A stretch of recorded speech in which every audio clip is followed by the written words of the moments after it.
Hello dears, வணக்கம். Welcome back to my channel VOV dramas Tamil. சூப்பரான Korean historical fantasy drama பார்த்துட்ருக்கோம். கண்டினியூவாக பார்க்குறக்கு முன்னாடி கடைசியாக அதோட விட்டுருந்தோம் அப்படின்னா, நம்ம ஹீரோ காங்ச்சி அவன் கையில் இருந்து அந்த பிரேஸ்லெட்டாக இருந்ததும் அவன் ஒரு குமிகோவாக மாறி நிற்கிறான். இது எல்லாத்தையும் தாமா கண்ணால் பார்த்துட்டா.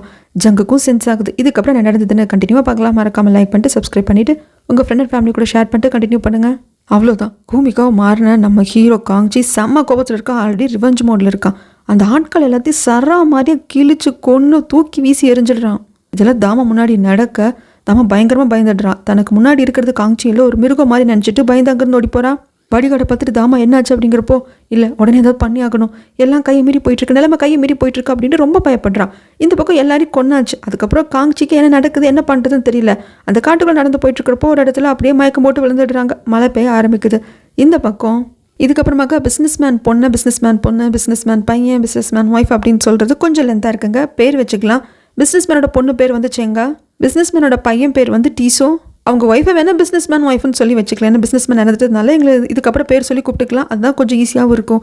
செங்காவுக்கு ஃபஸ்ட்டு எபிசோடில் நுனாக்கு நடந்தது இல்லைங்களா, வில்றங்க கல்யாணம் பண்ணாங்களே நுனா, அவங்களுக்கு நடந்ததெல்லாம் டிட்டோவாக நடக்குது. விபச்சார விடுதலை கொண்டதை விட நான் போக மாட்டேன் நடம்பிடிக்க அந்த ஹெட்லேடி வந்து ட்ரெஸ்ஸுக்கு மேலே ஒரு கோட் மாதிரி போட்டிருப்பாங்க, அதை கிழிச்சு அந்த ஷேம் ட்ரீல கட்டி போட சொல்லிடுறாங்க. சொல்கிற வரைக்கும் அவளுக்கு தண்ணி கொடுக்காதேன்னு சொல்கிறாங்க. ஹெட்லேடி கூட இருக்கிறவங்களுக்கெல்லாம் 20 வருஷத்துக்கு முன்னாடி நடந்தது மறுக்கா நடக்குது. இது எங்கே போய் முடியுமோ அப்படின்னு சொல்லிட்டு தெரியன்னு ஃபீல் பண்ணுறாங்க. ஜங்குக்கு எதுவும் சென்ஸ் ஆச்சு இல்லைங்களா, என்னமோ தப்பாக நடக்குதுன்னு சொல்லிட்டு அவர் அந்த இடத்துக்கு வந்து பார்க்குறப்போ அங்கே நிறைய பேர் இறந்து கிடக்குறாங்க. காங்ச்சியோட கையில் இருக்கிற வேண்டிய பிரேஸ்லெட் அறுந்து போய் இதோட முத்துக்கள் சிதறி கிடக்குது. அதை அப்படியே கையில் எடுத்துட்டு எதெல்லாம் நான் நடக்கக்கூடாதுன்னு நினைக்கிறேனோ அதுதான் நடக்குதுன்னு சொல்லிட்டு ஃபீல் பண்ணுறாங்க. தாமா தான் பார்த்தது நடந்தது எல்லாத்தையும் வந்து தன்னோட அப்பாவான இந்த புரட்சி படையோட லீடர் கிட்ட சொல்ல அங்கே தாங்க அடுத்த ட்விஸ்ட்டு. வில்றங்க கொன்னதே தாமாவோட அப்பா தான். ஒரு வாட்டி கண்டிப்பாக உங்களுக்கு ஞாபகம் இருக்கும், வில்லன் கிட்ட வந்து ஒரு ஆஃபீஸர் சொல்லியிருப்பாங்க, இதுக்கு மேலே காட்டில் சும்மா ஏதோ கிரியேச்சர் இருக்குன்னு தேட முடியாது, அங்கே கிவ் அப் பண்ண போகிறோம், நீங்கள் அரசர்கிட்ட வேணாலும் சொல்லிக்கோங்க அப்படின்னு ஒரு ஆஃபீஸர் போக பார்த்துருப்பாரு. இல்லைங்க, அந்த காட்டுக்குள்ளே வந்து ஏதோ ஒரு பொண்ணு இருக்கிறதாக நம்ம ஸ்பை எல்லாம் பார்த்தாங்க அப்படின்னு சொன்னதுக்கு அப்புறமாக பார்த்தீங்களா சொல்கிறாங்க, போய் காட்டுக்குள்ளே தேடுங்க அப்படின்னு சொல்லிட்டு ஒரு ஆஃபீஸரை கூப்பிட்டு போயிருப்பாங்க இல்லையா. அந்த ஆஃபீஸர் தான் தாமாவோட அப்பா. ஒரு காலத்தில் போலீஸ் டிபார்ட்மெண்ட்டில் ஒர்க் பண்ணியிருக்காங்க. வேறு வழியே இல்லாமல் வில்லனோட பேச்சை கேட்டு வேலை செய்ய வேண்டிய நிர்பந்தத்தில் இருந்திருக்காங்க. அதுக்கப்புறம் தான் வில்லனை விட்டு வந்து இந்த நாடு போகிற போக்கே சரியில்லை அப்படின்னு சொல்லிட்டு புரட்சி படையெல்லாம் ஆரம்பிச்சிருக்காங்க போல இருக்கு. இப்போ தாமா சொல்ல எல்லாமே வந்து இவருக்கு சென்ஸ் ஆகுது. ஓகே, நாம தான் வில்றங்க கொன்னோம். அப்போ அந்த நுனா பொண்ணு ப்ரெக்னெண்ட்டாக இருந்தா, அதுவும் இவருக்கு தெரியும். அப்போ அந்த குழந்தை தான் காங்ச்சியாக இருக்கும் அப்படிங்கிற முடிவுக்கு வராங்க. பாடி கார்டெல்லாம் இதுதான் சாக்கு, அவனை போட்டு தள்ளிடலாம், அவனை மாதிரி கிரியேச்சர் நம்மளோட மனித குலத்துக்கே ஆபத்து. தாமா சொல்கிறத பார்த்தா அவன் வெறி பிடிச்சி தெரிஞ்சிட்டு இருக்கான். அது மட்டும் இல்லாமல் ரிவெஞ்ச் மோடில் இருக்கான். அவனை கொண்டுடலாம் அப்படிங்கிறப்போ இது எல்லாத்தையுமே அந்த நேவி மாஸ்டர் கிட்டேயும் சொல்கிறாங்க. நேவி மாஸ்டர் அப்படியே யோசிக்கிறாரு, பிஸ்னஸ்மேன் ரொம்ப நல்ல மனுஷன், அவரை நான் கடைசியாக பார்க்க அந்த உதவி கேட்க போனேன் இல்லையா ஷிப் மேக் பண்ணுறதுக்காக, அதுக்கு அவர் அவ்வளோ செல்வத்தையும் எனக்கு கொடுக்குறதாக சொன்னார். இந்த காங்ச்சி பையனையும் என் கூடயே கூட்டு போக சொன்னார். அப்போது காங்ச்சி மேலே பிஸ்னஸ்மேனுக்கு அவ்வளோ நம்பிக்கை இருந்திருக்கு. பிஸ்னஸ்மேன் காங்ச்சி தூக்கி வளர்த்துருக்காங்க அப்படின்னா நம்ம காங்ச்சியை முழுசாக வந்து ஒதுக்கிற முடியாது. அது மட்டும் இல்லாமல் காங்ச்சி மேலே ஃப்ரேம் தான் பண்ணியிருக்காங்க. காங்ச்சி பிஸ்னஸ்மேனை கொல்லலை, அது நம்மளுக்கு தெரியும். அவனுக்கு ஒரு வாய்ப்பு கொடுப்போம், அவன் நம்ம பக்கம் இருந்தால் ஓகே, இல்லைன்னா அவன் கழுத்தை நானே அறுத்து கொண்டுடுறேன் அப்படிங்கிறாங்க. இந்த பாடி கார்டு பண்ணுறது பேசுறதால தாமாவுக்கு பிடிக்கல. தாமா வந்து கேட்குறா, ஏன் இப்படி பண்ணிட்டு இருக்க, எல்லாருக்குள்ளேயும் மிருகம் இருக்குது, அவனு மிருகமாக பார்க்குற உனக்குள்ளேயும் தான் இருக்குது, காரணமே இல்லாமல் அவனை கொல்லணும்னு ஏன் இப்படி துடிச்சிட்டு இருக்கேன், அவன் பக்கத்தில் இருக்க நியாயத்தையும் யோசிக்க மாட்டேங்கிறேன். அன்றைக்கி நடந்ததை நானும் நீ தானே பார்த்தோம், பிஸ்னஸ்மேனை அவன் கொன்னானா, அவன் மிருகமா, என்ன நினச்சிட்டு இதெல்லாம் பண்ணிட்டு இருக்கேன் அப்படிங்கிறதுக்கு நீ தான் அவன் மேலே பைத்தியம் முடிச்சு தெரியிற தாமா அப்படிங்கிறாங்க. என்னை 2 வாட்டி அவன் காப்பாற்றிருக்கான், அவன் மிருகமாகவே இருந்தாலும் அவனை நான் காப்பாற்றுவேன் அப்படின்னு சொல்லிட்டு போகிறப்போ பாடி கார்டு தான் ஒன் சைடாக தாமாவை லவ் பண்ணுறாரு. அவருக்கு ரொம்ப கஷ்டமாக இருக்குது. தான் பொண்ணும் பாடி கார்டு இருந்ததுனால தான் இந்த தாமாவோட அப்பா எதையுமே சொல்லியிருக்க மாட்டார். இப்போ அவங்களாம் போனதுக்கு அப்புறமாக அந்த கிரியேச்சர் வேறு யாரும் இல்லை, 20 வருஷத்துக்கு முன்னாடி நான் தான் கையால் கொன்னேன், அந்த கிரியேச்சர் கூட நூனாங்கிற ஒரு பொண்ணு வாழ்ந்தா, அந்த பொண்ணு வயிற்றில் ஒரு குழந்தை இருந்தது, அந்த குழந்தை தான் காங்ச்சியாக இருக்குமோ அப்படின்னு சொல்லிட்டு எல்லாத்தையும் இப்போ தான் இந்த நேவி மாஸ்டர் கிட்ட சொல்கிறாங்க. நேவி மாஸ்டர் அப்போ சொன்னது தான் இப்போவும் சொல்கிறார், ஒரு வாய்ப்பு அவனுக்கு கொடுப்போம், அதுவும் பிஸ்னஸ்மேனுக்காக, அவன் நம்ம பக்கம் இருந்தால் ஓகே, இல்லைன்னா கொண்டுடலாம், நீங்கள் அதுக்கான ஆட்களோட ப்ரிப்பேர் ஆருங்க அப்படிங்கிறாங்க. அடுத்த நாள் விடியுது. காட்டுக்குள்ளே மயக்கத்தில் நைட்டு வந்து விழுந்திருப்பாங்க இல்லையா காங்ச்சி, சுளிர்னு வெயில் அடிக்கிறப்போ எந்திரிக்கிறாங்க. இப்போ நார்மலாக தான் இருக்காரு. கண்ணோ இல்லை கை விரல்கள் நகங்கள் எல்லாமே வந்து மனுஷன் மாதிரி தான் இருக்குது. நீ என்ன நடந்தது, உடம்பு இவ்வளோ வலிக்குது அப்படின்னு சம்பவம் நடந்த இடத்துக்கு வந்துட்டு, இங்கே தானே அவங்க எல்லாரையும் நான் தானே என் கையில் தானே கொன்னேன், அப்போ நான் வேறு யாரோ மாதிரி இருந்தேன் அப்படின்னு வச்சுட்டு இருக்கப்போ ஜங் வராங்க. இங்கே வில்லன் கிட்ட வில்லனோட அடியால் வந்து எல்லாத்தையும் சொல்கிறான். காங்ச்சியை தேடி போன நம்மளோட ஆட்கள் எல்லாம் எங்கே போனாங்கன்னு தெரியல, மறைஞ்சு போயிட்டாங்க அப்படின்னதும், விளையாடாதடா, ஒருத்தவங்க 2 பேர் இல்லை 7 பேர், என்ன விளையாட்டுத்தனை பண்ணிட்டு இருக்கேன் அப்படிங்கிறாங்க. இல்லை சார், எங்களுக்கு இன்னும் 2-3 நாள் டைம் கொடுங்க, கண்டுபிடிச்சிடலாம் அப்படிங்கிறதுக்கு. இதை பாரு, காங்ச்சிக்கிட்ட என்னமோ இருக்குது, அந்த பிரேஸ்லெட் மின்னதை நீயும் பார்த்தா நானும் பார்த்தேன், அவன் உயிரோடு எனக்கு வேணும், என் பக்கம் இருந்தால் ஓகே, இல்லைன்னா கொண்டுக்கலாம் அப்படின்னு சொல்லிட்டு வில்லனும் அந்த மைண்டில் தான் இருக்கான். இந்த பக்கம் ஜங்கு கிட்ட சொல்லுங்கள், எனக்குள்ளே என்ன நடந்தது, நான் யார் என்னங்கிறத சொல்லுங்கள், என்னை பற்றி என்னமோ உங்களுக்கு தெரிஞ்சிருக்கு சொல்லுங்கள் அப்படிங்கிறதுக்கு நீ ஒரு கூமிக்கோ. ஆனால் மொத்தமாக உனக்கு கூமிக்கோன்னு சொல்லிட முடியாது. ஏன்னா உன் அப்பா மட்டும்தான் கூமிக்கோ, உங்கள் அம்மா ஒரு மனுஷி. எனக்கு தெரிஞ்சு நீ பாதி கூமிக்கோ பாதி மனுஷன். உன் அம்மா உன்னை பெற்று எடுத்துட்டு அவள் சாகலாங்கிற மைண்டில் வந்துட்டா போல இருக்கு. அப்போ எனக்கு ஒரு லெட்டர் எழுதி வச்சுட்டு தான் போனான். அதில் உன்னை மனுஷனாக வளர்க்கணும் அப்படிங்கிறதோட கடைசி ஆசைன்னு எழுதி வச்சுருந்தான். நான் அதுக்கான முயற்சி பண்ணேன். அதனால தான் பிஸ்னஸ் மேன் கிட்டே நீ போய் சேரும்படி செஞ்சேன். சின்ன வயசுலேருந்து உன் பவர் உனக்கு தெரியக்கூடாதுங்கிறதுக்காக தான் அந்த பிரேஸ்லெட்டை எக்காரணத்தை கொண்டும் உன் கையிலேருந்து கழட்டக்கூடாது அப்படிங்கிறதுக்காக பிஸ்னஸ் மேன் கிட்ட வாக்கு வாங்கிட்டு அவரு முன்னாடி இந்த பிரேஸ்லெட்டையும் போட்டு விட்டேன். 20 வருஷம்டா. உனக்கு 20 வயசு கம்ப்ளீட் ஆகிற வரைக்கும் நீ இருந்திருந்தா போதும். சாகிற வரைக்கும் நீ மனுஷனாக வாழ்ந்திருப்ப. எல்லாருக்கும் வரக்கூடிய ஆசை பாசம் வயசாகிறது மூப்படைகிறது அப்படின்னு சொல்லிட்டு நீ வாழ்ந்து செத்துருப்ப. ஆனால் இதுக்கப்புறமாக எங்களை மாதிரி நீ கிடையாது. உனக்கு சாவே கிடையாது, வயசும் ஆகாது. உன் அப்பா குறைஞ்சது 1000 வருஷம் வாழ்ந்தான் அப்படிங்கிறதுக்கு இல்லை நான் ஏற்றுக்க மாட்டேன் அப்படின்னு கோவப்படுறாங்க. கோவப்படுற சமயத்தில் தான் இவர் வந்து குமிக்கோவாக மாறுறாரு. காங்ச்சி கண்ணெல்லாம் பச்சை கலரில் மாறுது, அந்த கையில் நகம்லாம் பெருசாக வருது. டக்குன்னு கண்ட்ரோல் ஆகிட்டு இல்லை ப்ளீஸ் எனக்கு இதெல்லாம் வேண்டாம், நான் சாதாரண மனுஷனாக இருக்கணும், எனக்கு ஹெல்ப் பண்ணுங்க அப்படின்னு சொல்லிட்டு காலில் விழுந்து கெஞ்சுறாங்க. அந்த படித்து சொன்னேன் 10 நாள்னு பொறுமையாக இருந்தியா? அது மட்டும் இல்லாமல் அந்த விடுதியில் தங்காதன்னு படித்து கேட்டுக்கிட்டேன். அன்னைக்கு சம்பவம் நடந்த இரவு மட்டும் நீ அந்த விடுதியில் இல்லாமல் இருந்திருந்தால் நல்லா இருந்திருக்கும் அப்படின்னு சொல்ல இப்போ தான் இது எல்லாம் தாமாக்கும் தெரியுது. ஜங்கு சொன்னதுலேருந்து ஆரம்பத்துலேருந்து எல்லாத்தையுமே தாமா கேட்டிருப்பாங்க. இப்போ தாமாக்கு முழுசாக புரிஞ்சு போயிடுது காங்ச்சி மேலே எந்த ஒரு தப்பும் இல்லை. இது காங்ச்சிக்கே தெரியாது, அவனுக்கே இது ஒரு ஷாக் தான் அப்படிங்கிறது புரிஞ்சிருது. காங்ச்சியெல்லாம் காட்டை விட்டு நாட்டுக்குள்ளே போக முடியல. இந்த பக்கம் அந்த ஷேம் ட்ரீல கட்டி போட்டிருப்பாங்க இல்லையா செங்காவை, ஒரு ஸ்டேஜுக்கு மேலே செங்காவால் முடியல. சாப்பாடு தண்ணி இல்லாமல் வெயில்ல தூக்கமும் இல்லாமல் அப்படியே மயக்கம் போட்டுடுறான். கண்ணு முழிச்சு பார்க்குறப்போ அந்த விபச்சார விடுதிக்குள்ளே தான் இருக்கா. அவளுக்கு முன்னாடி நல்லா ஆவி பறக்க கஞ்சி இருக்குது. அங்கே ஒர்க் பண்ணுற லேடி தான் பண்ணி கொடுத்துருந்துருப்பாங்க. எழுந்ததும் லபக்குன்னு சாப்பிட்றான். அந்த ஹெட் லேடி இருந்துட்டு செங்கா ஒரு நிமிஷம், இதுக்கப்புறம் இந்த விபச்சார விடுதிக்குள்ளே உன்னோட விதிப்படி இருக்கிற அப்படின்னு ஒத்துக்கிட்டா நீ தாராளமாக சாப்பிட்லாம். உனக்கான ட்ரீட்மெண்ட்டும் பார்க்கப்படும். உனக்கு தண்ணி வேணுமா, உனக்கு என்ன சௌகரியம் வேணுமோ செஞ்சு கொடுக்கப்படும். இல்லை நான் இங்கே இருக்க மாட்டேன் அப்படின்னு சொன்னால் ஸ்பூனை அப்படியே வச்சுட்டு மறுபடியும் வெளியே போ, அந்த மரத்தில் உன்னை கட்டி போடுறேன் அப்படிங்கிறாங்க. செங்கா கிவ் அப் பண்ணிட்டாளா இல்லை நம்ம ரிவெஞ்ச் எடுக்கணும் அதுக்கு உயிர் வாழணும்னு நினைக்கிறாளான்னு தெரில. இந்த இடத்துல இருக்கிற முடிவும் எடுத்துட்டா சாப்பாடையும் தொடர்ந்து சாப்பிட்றா. ஓகே, இவள் சாப்பிட்டு முடிச்சதுக்கு அப்புறமாக இவளுக்கு முதுகில் பச்சை குத்தணும், அதுக்கான வேலைகள்லாம் பாருங்கள் அப்படின்ட்டு போகிறாங்க. இந்த பக்கம் வில்றங்க எந்த குகையில் இருந்தாங்களோ அந்த குகைக்கே நம்ம காங்ச்சியை ஜங்கு கூப்பிட்டு வந்துட்டாங்க. இங்கே ஒரு மனிதர்கள் ஏற்கனவே தெரிஞ்ச மனிதர்களோட கைடன்ஸ் எல்லாம் வர முடியாது. ஆனால் தாமா இவங்களை ஃபாலோ பண்ணிட்டே வந்துட்டாங்க. ஜங்கு சாப்பிட்றதுக்கு கொடுத்துருப்பாரு, ஆனால் காங்ச்சி சாப்பிட்ருக்க மாட்டாங்க. தாமா வந்துட்டு சாப்பிடு அப்படிங்க. காங்ச்சி இன்னும் கோபத்தில் தான் இருக்கான். அதனால கண் அப்படியே பச்சை கலரில் தான் இருக்குது. தாமா நீ எதுக்கு இங்கே வந்த, இங்கே வராத போ அப்படிங்கிறாங்க. ஆனால் ஜங்குக்கு புரிஞ்சிருச்சு இந்த போல் நம்மளை ஃபாலோ பண்ணிட்டு தான் வந்திருக்கா அப்படின்னு சொல்லிட்டு. காங்ச்சியை பார்த்ததும் தாமா வந்து பயந்து போய் ஒரு மான்ஸ்டர் அப்படிங்கிற மாதிரி பார்த்து ட்ரீட் பண்ணாமல் இது வரைக்கும் காங்ச்சிக்கிட்ட எப்படி பேசி பழகிருப்பாங்களோ அதே மாதிரி தான் பேசுகிறாங்க.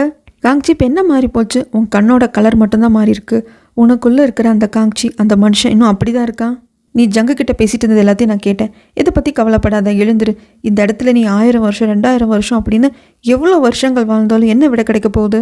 நீ யாருன்னு தேடு. உனக்குள்ள இருக்கிற காங்ச்சி உண்மைதான் அப்படிங்கிறப்போ கொஞ்சம் அவனுக்குள்ளே இருக்கிற அந்த மனுஷன் தன்மையை ஃபீல் பண்ணுற சமயத்தில் மட்டும் காங்ச்சியோட கண்ணு கலர் டக்குன்னு மாறிட்டு வரும். ஆனால் மறுபடியும் பச்சை கலர்லாம் மாறிடும்.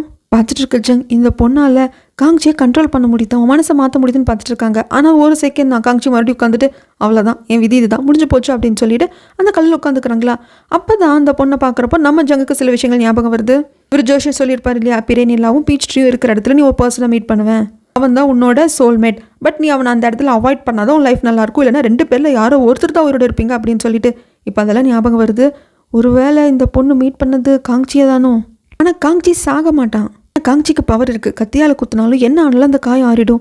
ஒருவேளை இந்த பொண்ணுக்கு தான் ஆபத்தோ அப்படின்னு யோசிக்க இங்கே சீனை அப்படியே கட் பண்ணால் இந்த வில்லனோட மெயின் டார்கெட்டே அந்த இடம் தான், அந்த விடுதி தான். 100 வருஷம் பழமையான அந்த விடுதிக்குள்ளே வரான். அதை ஃபுல்லாக தன்னோட கண்ட்ரோல் எடுத்துக்கிறான். பிஸ்னஸ் மேனோட ஒய்ஃபையும் மற்ற ஆட்களையும் இங்கேயே கூப்பிட்டு வந்து நீங்களே எனக்கு நன்றி கடன் பட்டிருக்கீங்க, இந்த இடத்துலையே நீங்கள் ஸ்லேவாக இருந்துட்டு போங்க. ஆனால் பிஸ்னஸ் மேன் ஒய்ஃப் உங்கள் பையன் பொண்ணு அவங்கள பற்றி நான் சொல்லட்டுமா, உங்கள் பொண்ணு விபச்சார விடுதின்னு ஆரம்பிக்கிறப்போ வாயை மூடுறா. உன்னோட கல்லறை இந்த இடத்துக்குள்ளே தான் கட்டப்பட போகுது. என் புருஷனோட ரத்தம் சிந்தின இடம் இது. அவர் அந்த அளவுக்கு நல்லவர், அவரோட ஆன்மா உன்னை சும்மா விடாது. என்ன நினச்சிட்டு இருக்க, உனக்கு அப்படியே தலை குனிஞ்சு வணங்கி பவ் பண்ணி சேவகை பண்ணுவேன்னு நினச்சிட்டு இருக்கியா? அது ஒரு காலமும் நடக்காது. எத்தனை வருஷம் ஆட்டம் கட்டினேன், எத்தனை பேரோட குடும்பத்தை அழைச்ச, எத்தனை பேரோட பெண்களை மானபங்கப்படுத்தினேன்னு எனக்கு தெரியாது. ஆனால் நீ இப்போ என் குடும்பத்துக்கு என் புருஷனுக்கு பண்ணதுக்கு இந்த இடமே உனக்கு சமாதியாகவும் கல்லறையாகவும் மாறப்போகுது. அதுக்கு என் புருஷனோட ரத்தம் தான் சாட்சினதும் வாயை முடிச்சும் ஓவராக பேசுகிற அப்படின்ட்டு வாழை காட்டி மிரட்டுறாங்க. ஆனால் அந்த அம்மாளத்துக்கு பயப்படுற மாதிரி இல்லை, சாகிறதுக்கு ரெடியாக தான் வந்திருக்காங்க. நீ என்னடா என்ன சாவடிக்கிறது, அந்த மாதிரி ஒரு வாய்ப்பை நான் எடுத்துக்க மாட்டேன், நானே கொண்டுடுறேன் அப்படின்னு அவனோட வாழை அப்படியே பிடுங்கி இழுத்து இவங்களே வயிற்றுல குத்திக்கிறாங்க. ஒரு செகண்ட் வில்லனே ஆடி போயிடுறான். இங்கே என் புருஷன் ரத்தம் மட்டும் இல்லை, என் ரத்தமும் சிந்திருக்கு. எங்கள் 2 பேரோட ரத்தமும் நான் நிம்மதியாக வாழ விடாது. அதனால் என்ன பண்ண முடியுமோ பண்ணிக்கோ அப்படின்னு சொல்லிட்டு அப்படியே சரிஞ்சு இறந்து போயிடுறாங்க. கூட இருந்த மற்ற ஆட்கள் எல்லாம் அவ்வளோ ஃபீல் பண்ணி அழறாங்க. இதுக்கெல்லாம் அசர்றவனா இல்லை, அடிமை தானே செத்து போனா, இது என்னத்தில் கணக்கில் காட்டுறது அப்படின்ட்டு இவன் பாட்டு உட்காந்து அந்த இடத்துல உட்காந்துக்கிறான். சார் இந்த இடம் உங்களுக்கு பக்காவாக சூட் ஆகுதுன்னு போலீஸ் ஆஃபீஸர் சொன்னேன். அந்த லேடி என்ன சொன்னா, பிஸ்னஸ் மேனோட ஒய்ஃப் சாகிறதுக்கு முன்னாடி இந்த இடம் தானே என்னோட கல்லறை. என்ன அந்த அம்மா ஏதோ சாபம் கொடுத்துட்டு செத்து போச்சு, அதெல்லாம் பெருசாக எடுத்துக்காதீங்க, எனக்கு ஒன்று தான் மிஸ்ட்ரியாக இருக்குது. இந்த இடத்த இப்போ நான் முழுசாக எனக்கு சொந்தமாக்கிக்கிட்டேன், ஆனால் இந்த இடத்துல ஏதோ ஒரு சீக்ரெட் இருக்கிற மாதிரியே இருக்கே, உங்களுக்கு தான் தெரியுமாங்கிறதுக்கு.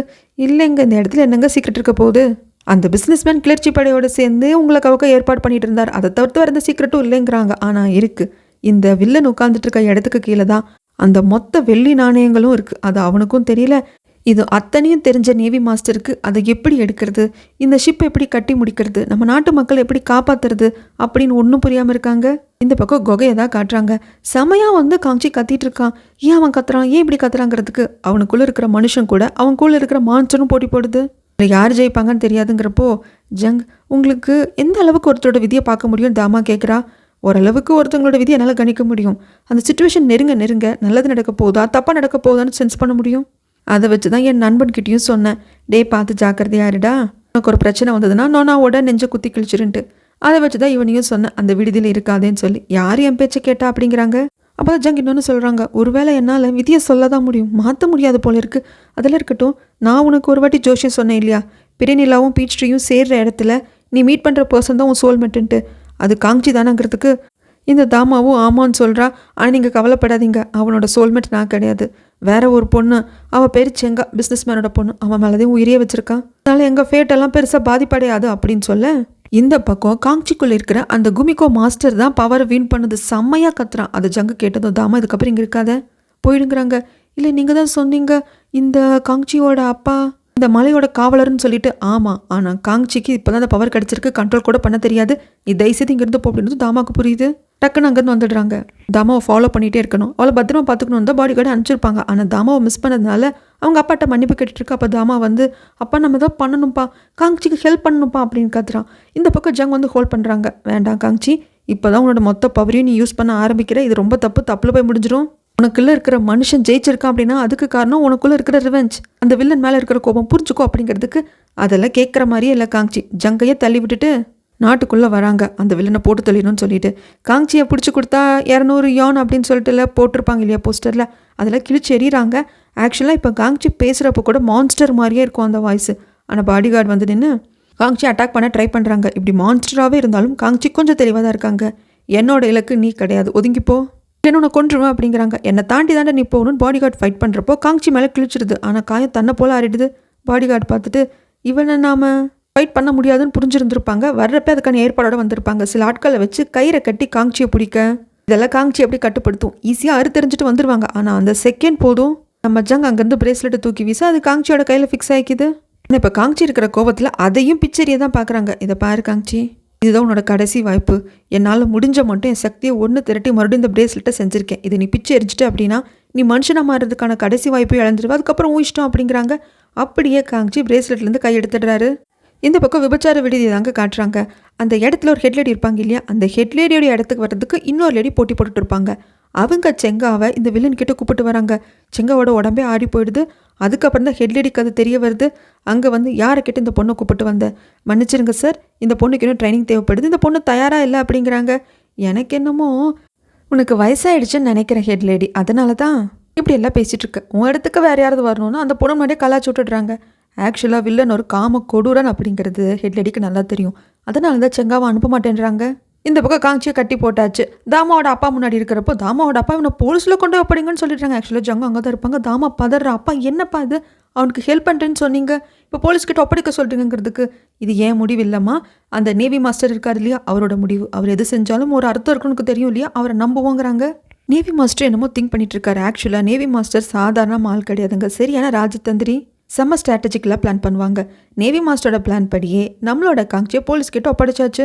அவங்க புடிங்கடா, இவனை கழுத்தருங்கடா, உடம்ப துண்டு துண்டா வெட்டுங்கடா, இவன் தாண்டா பிஸ்னஸ் மேனை கொன்னவன் அப்படின்னதும் இது எல்லாம் பக்கத்தில் திரைமறைவில் இருந்து வில்லனும் பார்த்துட்டு தான் இருக்கான். காங்சி இருந்துட்டு, நீங்கள் என்ன வேணால் பண்ணிக்கோங்க, என் உடம்ப கூறாக கூட போடுங்க, நான் உயிரோடு இருக்கிறப்ப கூட அதை பண்ணுங்க, நான் எல்லாத்தையும் ஏற்றுக்கிறேன். ஆனால் அதுக்கு முன்னாடி அந்த வில்லனோட தலை எனக்கு வேணும். என் கையால் அவன் தலையை வெட்டினதுக்கப்புறம் தான் நான் எல்லாத்தையும் ஏற்றுப்பேன் அப்படின்னு சொல்ல, பக்கத்தில் தான் தாமாவும் பாடி கார்டு இருப்பாங்க. என்னை கொண்டு வந்து ஒப்படைச்சதே அவங்க தான். வில்லன் வரான். அப்படியே இறங்கி காமிச்சிக்கிட்டேன், என்னடா என் தலை வேணுமா? இப்போ கூட உனக்கு உயிர் பிச்சை கொடுக்குறேன், என் பக்கம் எனக்காக நில்லு, உன்னோட உயிரை நான் காப்பாற்றுறேன் அப்படிங்க. காங்சிக்கு உன்னை பார்த்தோன்னு பயங்கர வெறியாகுது. போதுமே, இந்த பிரேஸ்லெட் அறுத்து போட்டு இவனை கொண்டுக்கலாமே, இவனை எதுக்கு நம்ம உயிரோடு விடணும்? நம்மளை சொந்த புள்ள மாதிரி வளர்த்த பிஸ்னஸ் மேனை இவன் தானே சாகடிச்சான், என் கையில் தானே அவர் உயிர் போச்சு, இதே கையில் இவனை கொண்டுடலாம், இதுக்கு மேலே நம்மளுக்கு லைஃப்பில் என்ன இருக்குது, நம்ம ஒரு மான்ஸ்டர் தானே அப்படின்ட்டு பிரேஸ்லெட் மேலே கையை வச்சுட்டான். ஆனால் அப்போ நேவி மாஸ்டர் வந்து, நிறுத்துங்க, என்ன பண்ணிட்டு இருக்கீங்க? காங்சி என்னோட ஆள், நான் தான் ஒரு சில வேலைகளுக்காக அவனை அனுப்பிச்சிருந்தேன், நீங்கள் யார் அவனுக்கு தண்டனை கொடுக்குறதுக்கு அப்படின்னு வந்து நிற்க, வில்லனுக்கு ஒன்றும் புரியல, காங்சிக்கும் ஒன்றும் புரியல. இதுக்கப்புறம் என்ன நடந்தது அப்படிங்கிறத நான் அடுத்த வீடியோவில் வந்து சொல்கிறேங்க.